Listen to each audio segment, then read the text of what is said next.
Nepal border पर तस्करी की खबरें तो आम हैं। कभी कपड़ा, कभी अनाज, तो कभी नशीले पदार्थ। लेकिन बेतिया में पुलिस ने वाहन चेकिंग के दौरान एक ऐसा सामान पकड़ा है जिसने सुरक्षा एजेंसियों के होश उड़ा दिए। सोचिए, अगर आपके हाथ में आने वाला नोट असली है या नकली, इसका फैसला बॉर्डर से आने वाला एक सफेद कागज करने लगे तो बेतिया के कंगली थाना पुलिस ने एक ऐसे गैंग को दबोचा है जो नेपाल से नोट छापने वाला स्पेशल पेपर लेकर बिहार में घुस रहा था।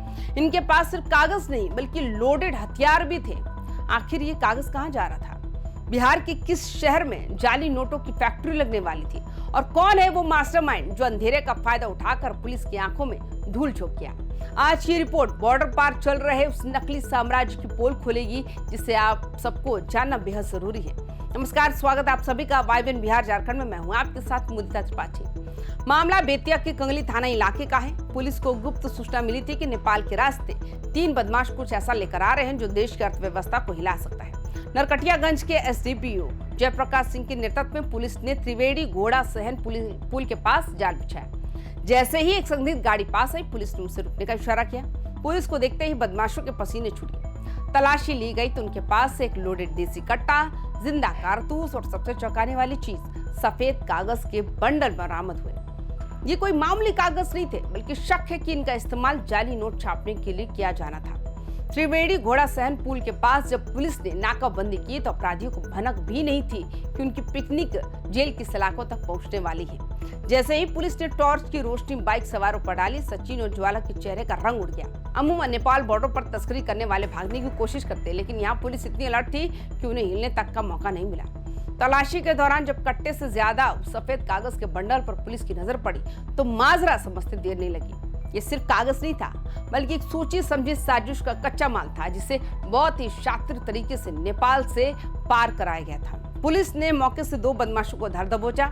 इनकी पहचान पूर्वी चंपारण के रहने वाले ज्वाला सिंह और सचिन कुमार के रूप में हुई। लेकिन कहानी में ट्विस्ट तब आया जब तीसरा आरोपी, जिसका नाम दिलीप कुमार बताया जा रहा है, अंधेरे का फायदा उठाकर पुलिस को चकमा देकर फरार हो गया। पकड़े गए दोनों अपराधियों पर आर्म्स एक्ट समेत कई गंभीर धाराओं में केस दर्ज किया गया और उन्हें जेल भेज दिया गया। लेकिन पुलिस की असली चिंता वो फरार आरोपी है जिसके पास इस गैंग के नेटवर्क की पूरी जानकारी हो सकती है। पुलिस लगातार छापेमारी कर रही है और दावा है कि बहुत जल्द वो भी सलाखों के पीछे होगा।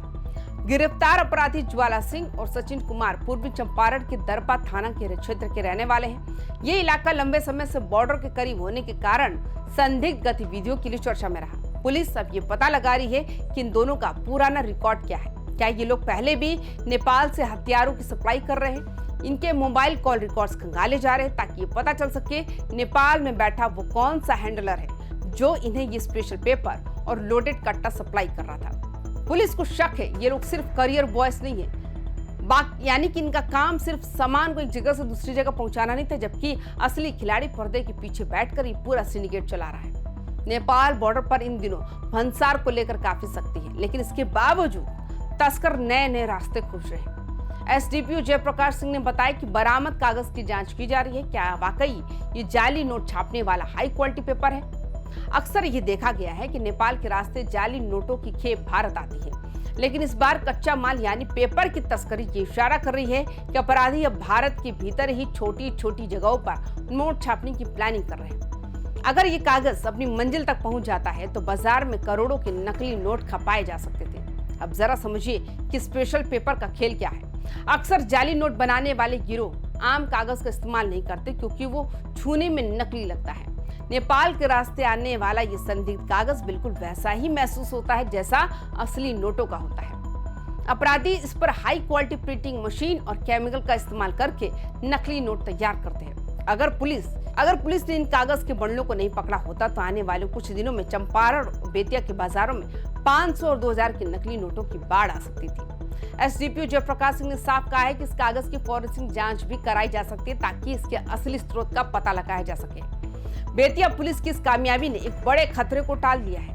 कंगली थाना पुलिस अब इस बात की तहकीकात कर रही है कि इन बदमाशों के तार और कहां जुड़े हैं। क्या इनके पीछे कोई बड़ा अंतर्राष्ट्रीय गिरोह है? क्या ये सिर्फ मोहरे हैं या खुद मास्टरमाइंड?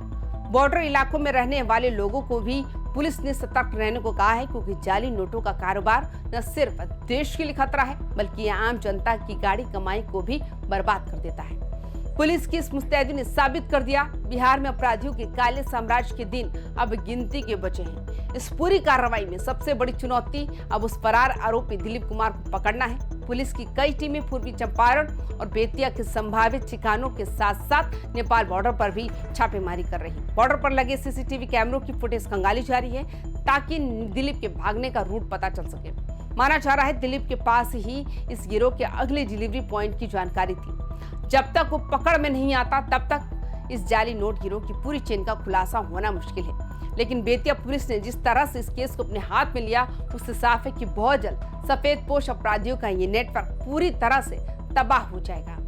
दोस्तों, क्या आपको लगता है नेपाल बॉर्डर पर सुरक्षा को और भी ज्यादा कड़ा करने की जरूरत है? क्या बिहार में जाली नोटों का ये खेल जड़ से खत्म हो पाएगा और क्या उस फरार आरोपी दिलीप कुमार को पुलिस जल्द पकड़ पाएगी?